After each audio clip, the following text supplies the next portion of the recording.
Hey y'all, welcome back to our channel. Today's topic is about one of my favorite genres. I love it. Rachel loves it. It is so popular right now, and we've had people ask us about writing fantasy, and so we thought we would hit you up with just some of the basics to get you started with your very own fantastical book. As you can see, we're wearing our crowns today in honor of the fantasy genre.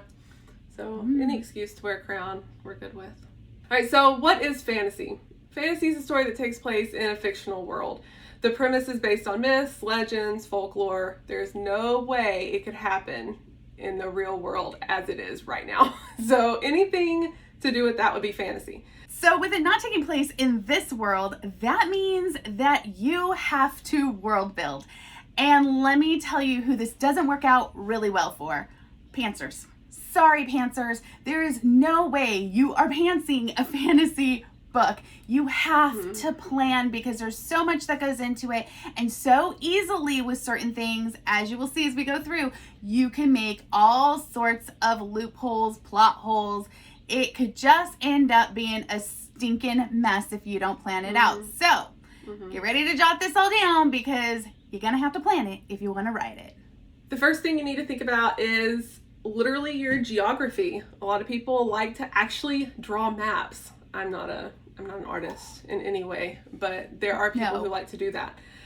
So those are pretty cool. Anything to do with like, how is your world set up? Literally, like, what is it? Mountainous? Does it have oceans? Does it have a lot of water? Does it have no water? Is it like desert? Like, you need to know that. Like, what's the terrain like? What are your boundaries? Like, is it like the United States where there are a bunch of states shoved together? Is it like one big country? What are the boundaries? Climate. Is it hot? Is it cold? Is it tundra? Like, does it all seasons in one day? You have to figure out all those things because setting is really important to any story, but really, really important with fantasy. The next thing you need to figure out is your government. Are you going to have a monarchy running everything? Is it going to be a democracy? How are the people in this place not going completely archaic? Or are they going completely archaic because maybe the king is dead and now we need a new king? So you want to think about the government. So who's the leader? The other thing that kind of falls into that, and they go hand in hand, would be the religion or the belief system in this place, in this world. And what does that look like? Are we going with a deity and it's a singular deity? Or do they worship gods? Do they not believe in gods at all? These are things that are really important to the way that your people are going to function through their world, because let's face it, religion and beliefs have an effect on things. The last thing is, and this is so important because this usually ends up being why your kingdom or your world is at war, and that is, who are they getting along with? Who are they not getting along with? Is this like just a singular kind of island type of thing and now they're split and they're fighting against the government? Or are they their own little island and there's another island that they're fighting with? So how are they getting along with those around them? What's their relationship like with other countries? Another important thing you need to look at is culture. A lot of times when we think of fantasy, we automatically think of like medieval swords and crowns and dragons and all that kind of stuff, which is a lot of fantasy is that sort of fantasy, but it doesn't have to be. You have urban fantasy that's set in the real world, sort of, kind of. It would have to be like the real world meshed with your fantastical world, but it can be modern times. How are they going to dress? Are they going to dress like we do? Or are they going to wear like the whole, Renaissance thing, which personally I think would be pretty awesome. How are they going to speak? Are they going to speak like we do, just normally? Or are they going to have like, the more archaic prim and proper thou art. Yeah. Yeah. Another part of culture is entertainment. Do they go to concerts? Is music a big part of their culture? Movies, plays, sports, like jousting, whatever, dragon racing, I don't know. What is it that they do for fun? Number 4 is technology.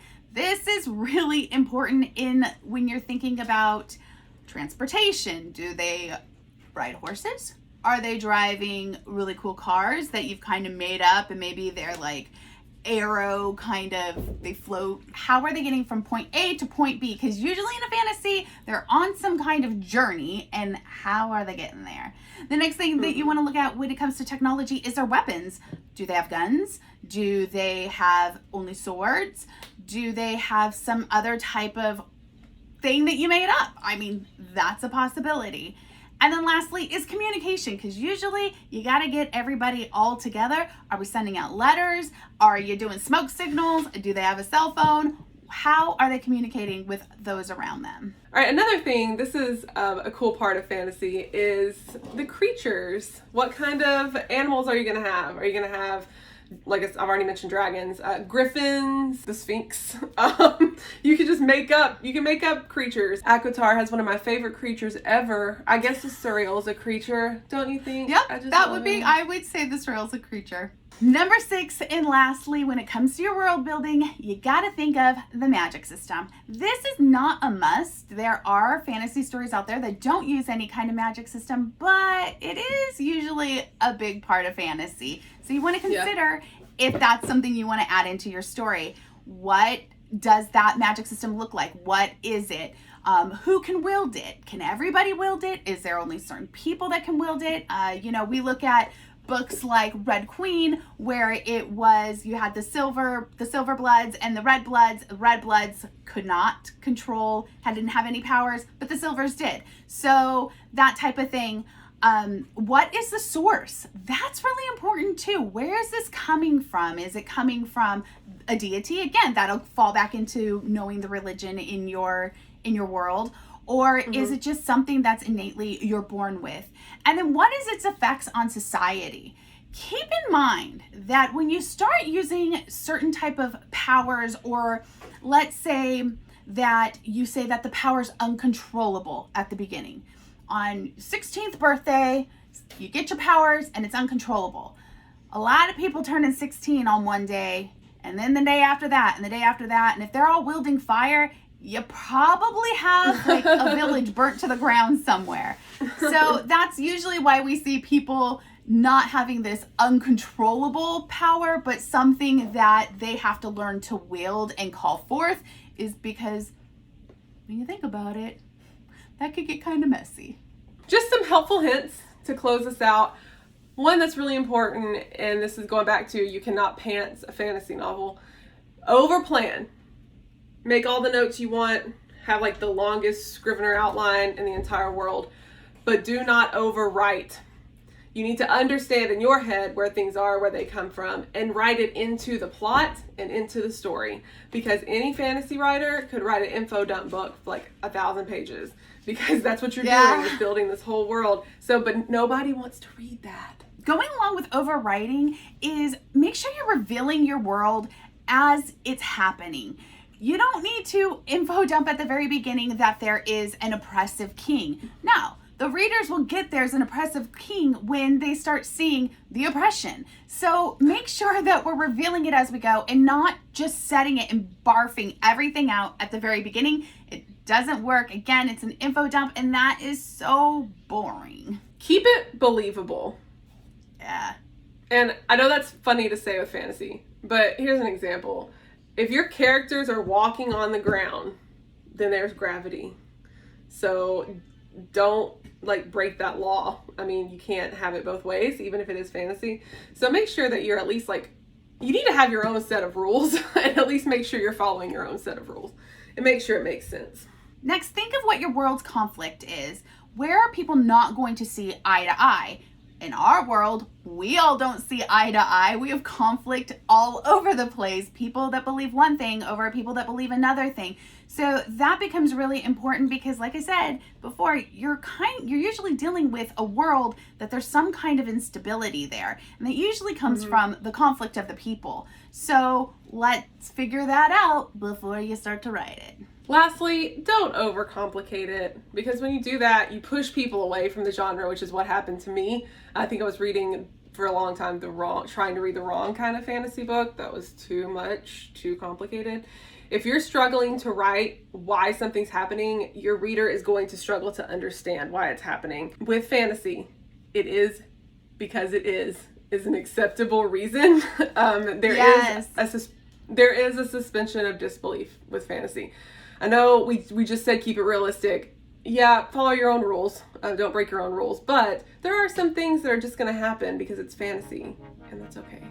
So there you have it. That's how you can start off writing your fantasy. I just told you from the very beginning, you're going to start off writing your fantasy by planning it. I wish you the best of luck if you're going to pants a fantasy, because I'm going to gamble with you. We'll gamble it. I'm going to tell you, you're about ready to write a huge, complicated mess if you don't have it all planned out from the beginning. If you want to read an amazing fantasy, right now it's a book in 8 chapters, go on Crystal's Wattpad at Crystal J. Johnson and read Crown of Iron and Crown of Feathers. You will love it, I promise. It's what made me love fantasy. And it was a hard sell, so you should go read it for sure. And if you're not into fantasy, go check out our Wattpad page at Crystal and Felicity. If you liked this video, please give it a thumbs up, subscribe, and click the notification bell so you don't miss an upload every Friday. I just got that on the first time. That was a hard one. And as always, write what you love.